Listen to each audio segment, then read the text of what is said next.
السلام علیکم ورحمۃ اللہ وبرکاتہ۔ دوستو، آج ہم بات کریں گے قرآن پاک کی بہت ہی بابرکت سورت یعنی سورہ کہف کے بارے میں کہ اس کے پڑھنے کے کیا کیا فائدے ہیں۔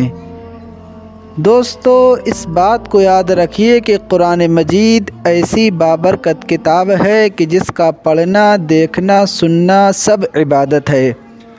اللہ رب العزت قرآن مقدسہ پڑھنے کی برکت سے انسان کو بے شمار پریشانیوں سے محفوظ فرما دیتا ہے۔ قرآن پاک پڑھنے کی برکت سے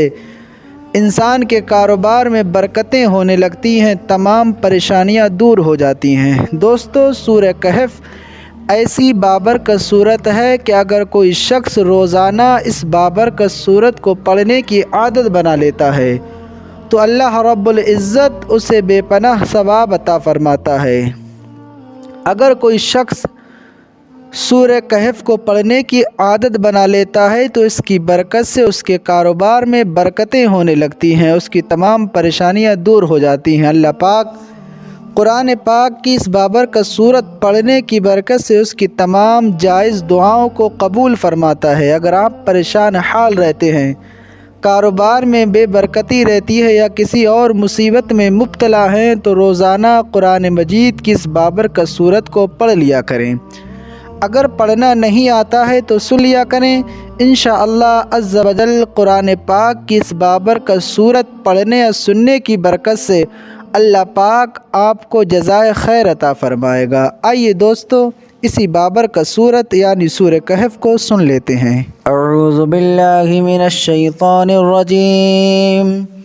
بسم اللہ الرحمن الرحیم۔ الحمد للہ الذی انزل علی عبده الکتاب ولم یجعل له عوجا قیما لینذر بأسا شدیدا من لدنه ويبشر المؤمنين الذين يعملون الصالحات أن لهم أجرا حسنا ماكثين فيه أبدا وينذر الذين قالوا اتخذ الله ولدا ما لهم به من علم ولا لآبائهم كبرت كلمة تخرج من أفواههم إن يقولون إلا كذبا فلعلك باخع نفسك على آثارهم إن لم يؤمنوا بهذا الحديث أسفا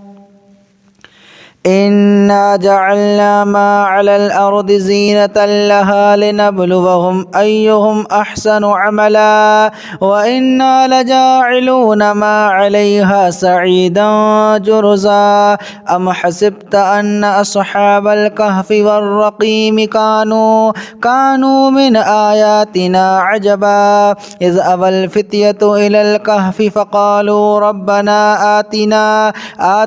من لدنك رحمة وهيئ لنا من أمرنا رشدا فضربنا على آذانهم في الكهف سنين عددا ثم بعثناهم لنعلم أي الحزبين أحصى لما لبثوا أمدا نحن نقص عليك نبأهم بالحق إنهم فتية آمنوا بربهم وزدناهم هدى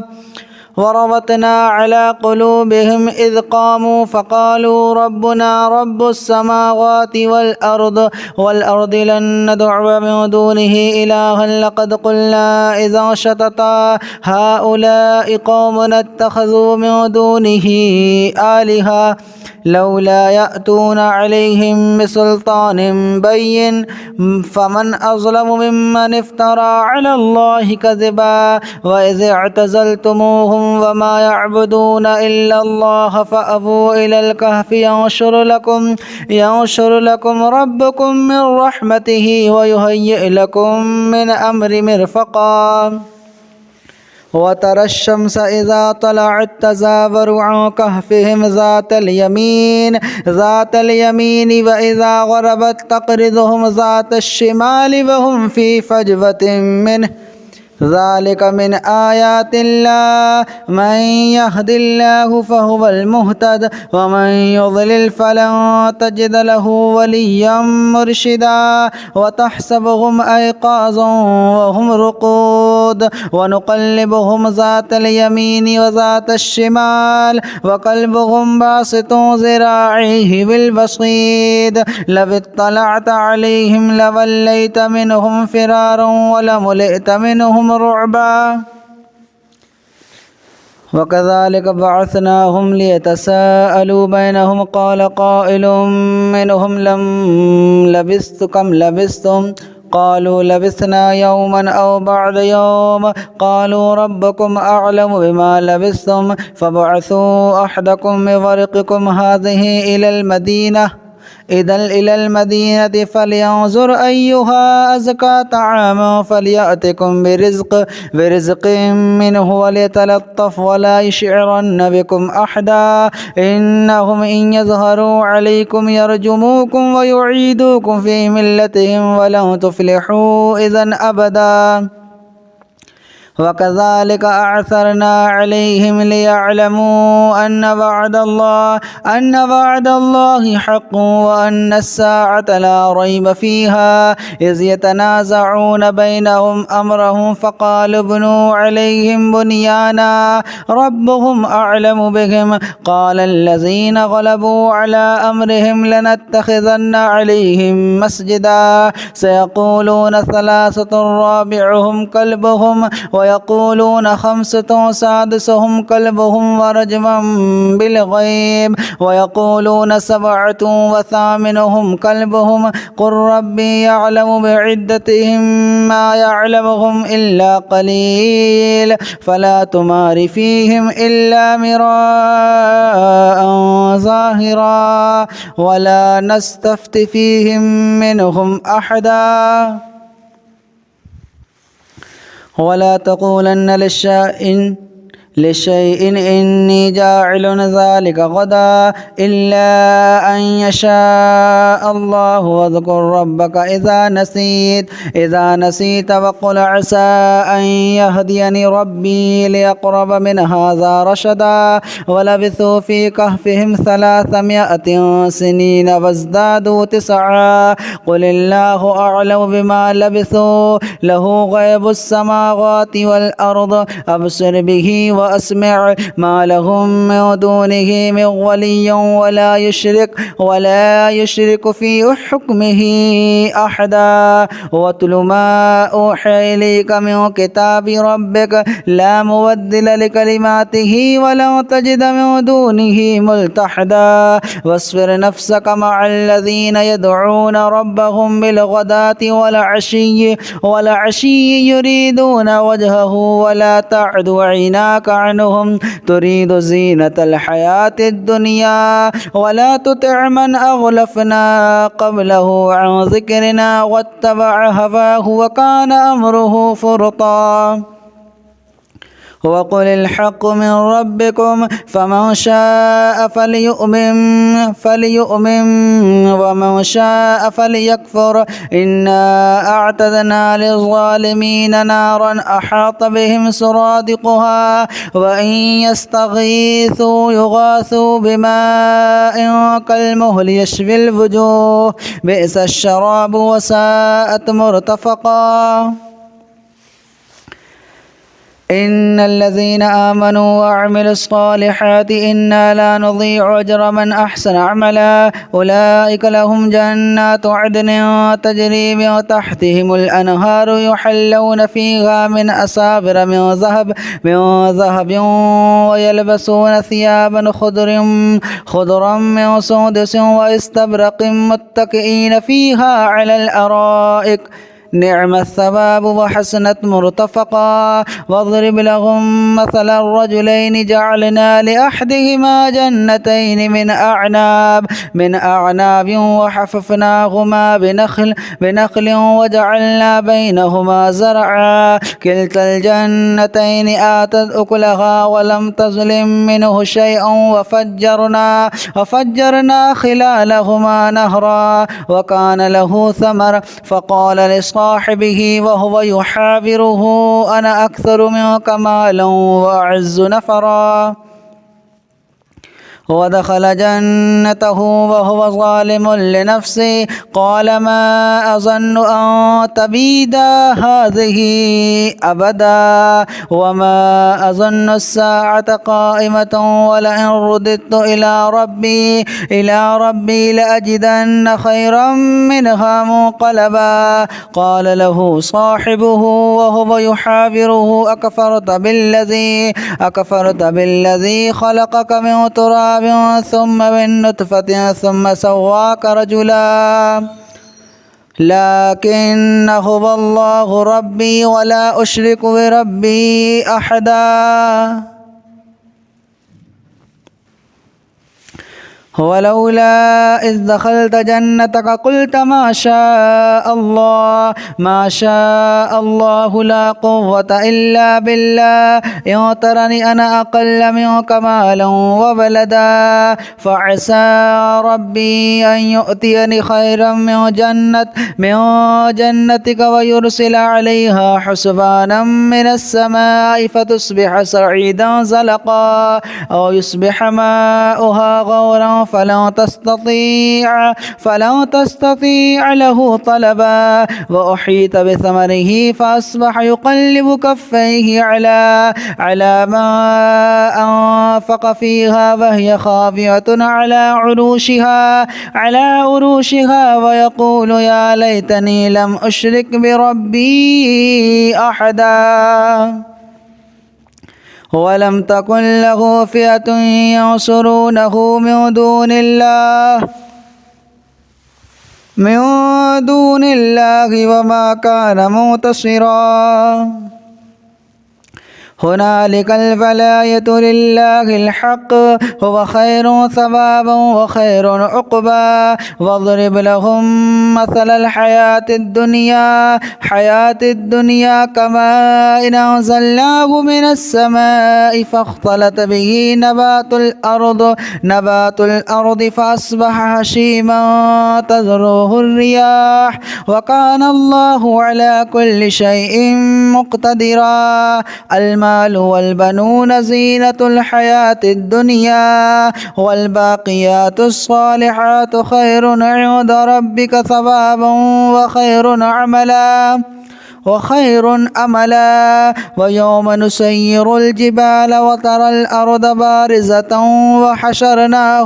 وحشرناهم فلم نغادر منهم أحدا وأعرضوا على ربك صفا لقد جئتمونا كما خلقناكم أول مرة بل زعمتم أن لن نجعل لكم موعدا ووضع الكتاب فترى المجرمين مشفقين مما فيه ويقولون يا ويلتنا ما لهذا الكتاب لا يغادر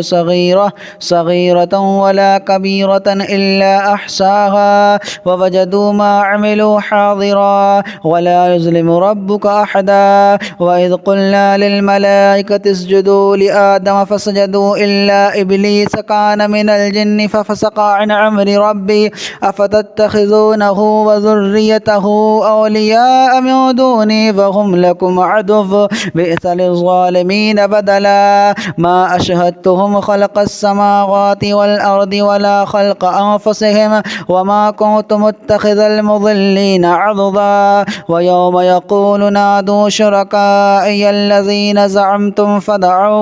فدعوهم فلم يستجيبوا لهم وجعلنا بينهم موبقا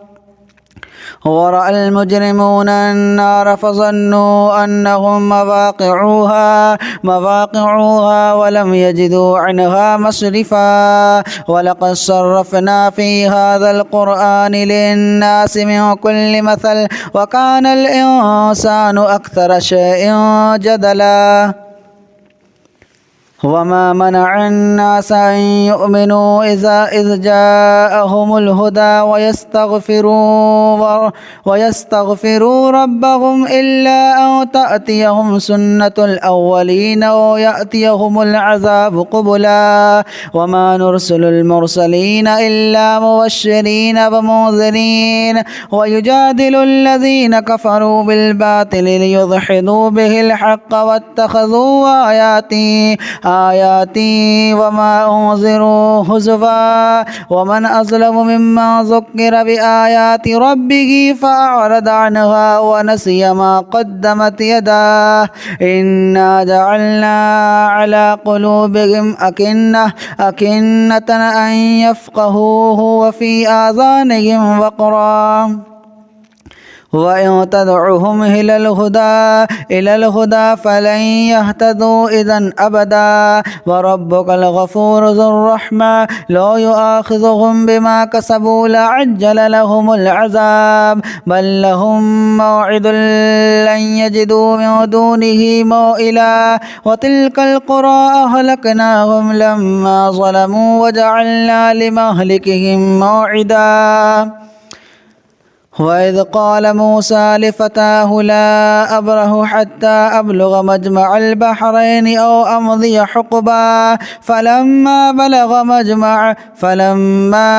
بلغا مجمع بينهما نسيا حوتهما فاتخذ سبيله في البحر سربا فلما جاوز قال لفتاه آتنا غداءنا لقد لقينا من سفرنا هذا نصبا قال أرأيت إذ أبينا إلى الصخرة فإني نسيت الحوت وما أنسانيه إلا الشيطان أن أذكره واتخذ سبيله في البحر عجبا قال ذلك ما كنا نبغي فارتد على آثارهما قصصا فوجدا عبدا من عبادنا آتيناه رحمة من عندنا وعلمناه من لدنا علما قال له موسى هل أتبعك على أن تعلمني مما علمت رشدا قال إنك لن تستطيع معي صبرا وكيف تصبر على ما لم تحط به خبرا قال ستجدني إن شاء الله صابرا ولا أعصي لك أمرا قال فإن اتبعتني فلا تسألني عن شيء حتى أحدث لك منه ذكرا فانطلقا حتى إذا ركبا في السفينة خرقها قال أخرقتها لتغرق أهلها لقد جئت شيئا إمرا قال ألم أقل إنك لن تستطيع معي صبرا قال لا تؤاخذني بما نسيت ولا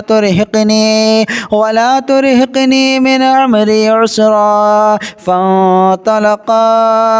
حتى إذا لقيا غلاما فقتله قال أقتلت نفسا زكية بغير نفس لقد جئت شيئا نكرا قال ألم أقل لك إنك لن تستطيع معي صبرا قال إن سألتك عن شيء بعدها فلا تصاحبني قد بلغت من لدني عذرا فانطلقا حتى إذا أتيا أهل قرية استطعما أهلها فأبوا أن يضيفوهما فوجد فيها جدارا يريد أن يقض فأقامه قال لو شئت لاتخذت عليه أجرا قال هذا فراق بيني وبينك سأنبئك بتأويل ما لم تستطع عليه صبرا أما السفينة فكانت لمساكين يعملون في البحر فأردت أن أعيبها وكان وراءهم ملك يأخذ كل سفينة غصبا وأما الغلام فكان أبواه مؤمنين فخشينا أن يرهقهما طغيانا وكفرا فأردنا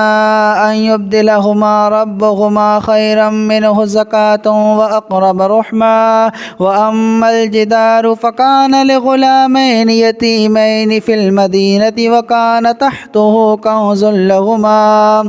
كنز لهما وكان أبوهما صالحا فأراد ربك أن يبلغا أشدهما ويستخرج كنزهما رحمة من ربك وما فعلته عن أمري ذلك تأويل ما لم تسطع عليه صبرا ويسألونك عن ذي القرنين قل سأتلو عليكم منه ذكرا إنا مكنا له في الأرض وآتيناه من كل شيء سببا فأتبع سببا حتى إذا بلغ مغرب الشمس وجدها تغرب في عين حمية ووجد عندها قوما قلنا يا ذا القرنين إما أن تعذب وإما أن تتخذ فيهم حسنا قال أما من ظلم فسوف نعذبه ثم يرد إلى ربه فيعذبه عذابا نكرا وأما من آمن وعمل صالحا فله جزاء الحسنى وسنقول له من أمرنا يسرا ثم أتبع سببا حتى إذا بلغ مطلع الشمس وجدها تطلع على قوم لم نجعل لهم من دونها سترا كذلك وقد أحطنا بما لديه خبرا ثم أتبع سببا حتى إذا بلغ بين السدين وجد من دونهما قوما لا يكادون يفقهون قولا قالوا يا ذا القرنين إن يأجوج ومأجوج مفسدون في الأرض فهل نجعل لك خرجا على أن تجعل بيننا وبينهم سدا قال ما مكني فيه ربي خير فاعينوني بقوة أجعل بينكم وبينهم ردما آتوني زبر الحديد حتى إذا سافا بين الصدفين قال انفخوا حتى إذا جعله نارا قال آتوني أفرغ عليه قطرا فما استطاعوا أن يظهروه وما استطاعوا له نقبا قال هذا رحمة من ربي فإذا جاء وعد ربي جعله دكاء وكان وعد ربي حقا